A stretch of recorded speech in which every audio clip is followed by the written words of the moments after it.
শুরু হলো বিজয়ের মাস ডিসেম্বর। পৃথিবীর মানচিত্রে একটি নতুন ভূখণ্ডে স্বীকৃতি আদায়ের মাস।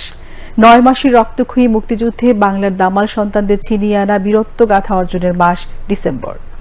কয়েক মাস আগে ছাত্র জনতার বিজয়ের পর এবারে বিজয়ের মাসে থাকছে নতুন উদ্দীপনা। দেশে শান্তি শৃঙ্খলা ও অর্থনৈতিক উন্নয়নে গণতন্ত্রের যে প্রত্যাশা তাও ধ্বনিত হবে দেশবাসীর মুখে। বাঙালির হাজার বছরের ইতিহাসে শ্রেষ্ঠ ঘটনা 1971 সালের মুক্তিযুদ্ধ, যার গৌরবোজ্জ্বল সমাপ্তি 16 ডিসেম্বর। বিশ্ব মানচিত্রে স্থান পায় লাল পতাকা সবুজের পতাকা, স্বাধীন সার্বভৌম বাংলাদেশ। বিজয়ের পূর্ব মুহূর্তে দেশীয় দোসর রাজাকার আলবদর আল শামসের সহযোগিতায় মেধাবী সন্তান বুদ্ধিজীবীদের নৃশংস হত্যাযজ্ঞে মেতেও শেষ রক্ষা হয়নি হানাদার বাহিনীর। গৌরবদীপ্ত চূড়ান্ত বিজয়ে বিশ্বে আত্মপরিচয় লাভ করে বাংলাদেশ।